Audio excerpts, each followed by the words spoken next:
Since coming to Guelph in 1992, I've focused specifically on the hoof and the lower limb anatomy. I teach anatomy to the vet students, so I see the lower limb anatomy quite frequently. But specifically, what is the interaction of the hoof with the ground? The horse has taken essentially a fingernail, here we go, large fingernail, and made it the primary interface with the ground surface. And the ground surface isn't always predictable, so this structure has adapted to withstand the loads on it imposed by the horse, but also the impact of its own contact with the ground.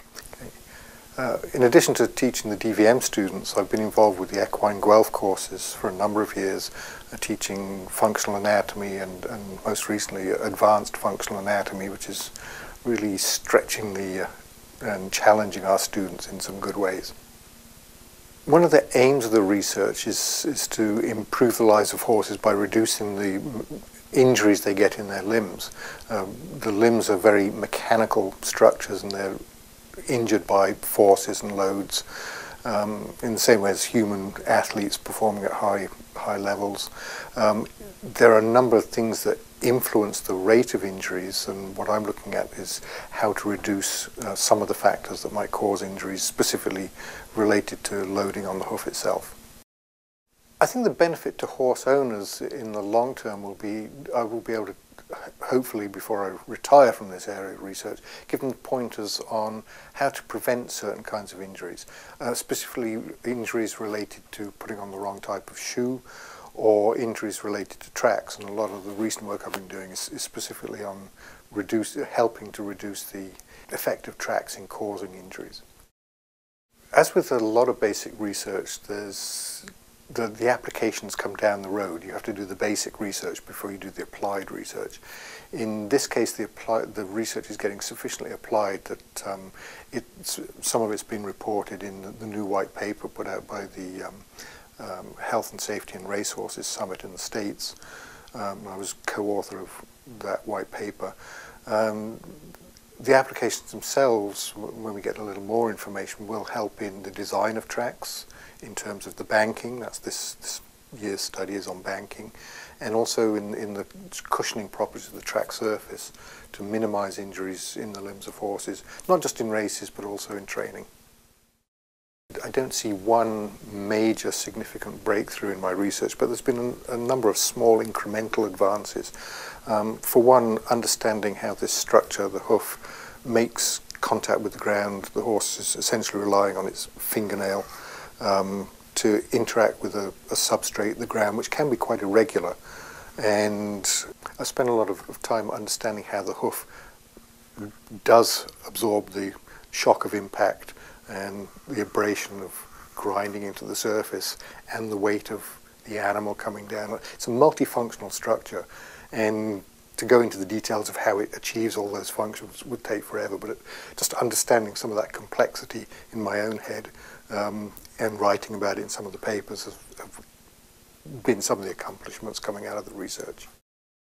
The white paper itself has a multinational authorship, participation between researchers in the States, Sweden, and myself in Canada, and its application will be international too. It's not a larger version of that is not just aimed at racetracks but also arena surfaces as well.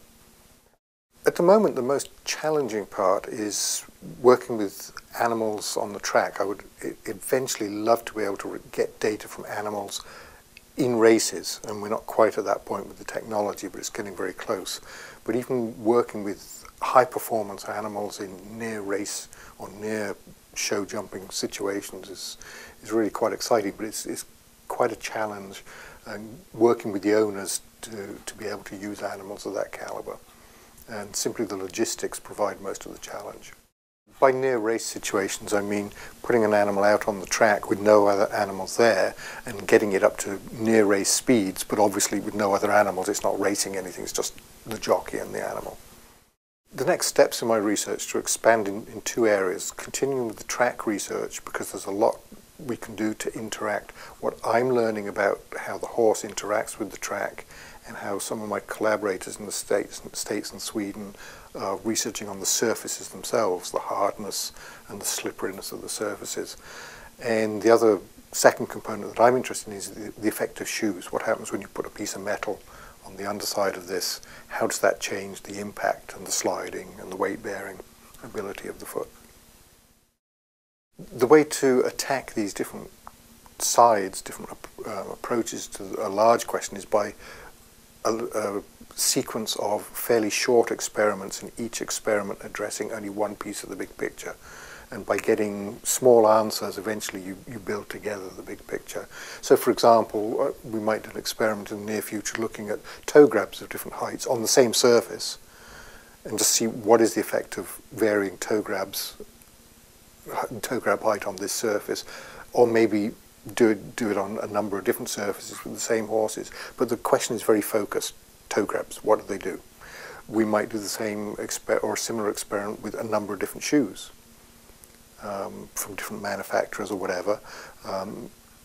Again, maybe run the same animals on different surfaces with different shoe types. That would actually be quite a big experiment. But things like that, you're just pulling together small pieces with the idea that as you extend each or add the next piece to the jigsaw, you begin to see the whole picture. Over the years, my research has been funded consistently by NSERC, Natural Sciences and Engineering Research Council of Canada.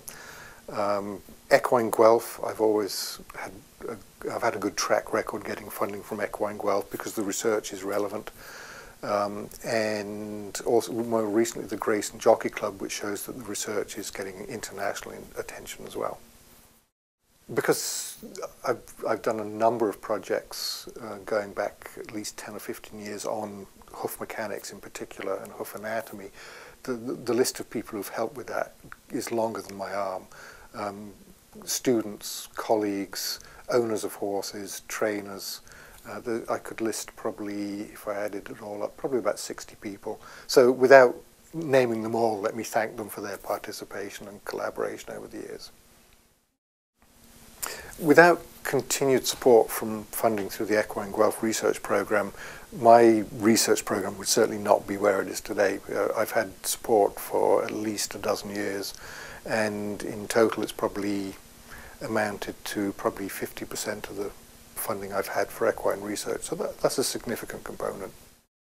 Wearing my hat as chair of the Equine Guelph Research Committee, I can categorically state that the money that is put through that program is absolutely vital to the continuation of good research in Ontario.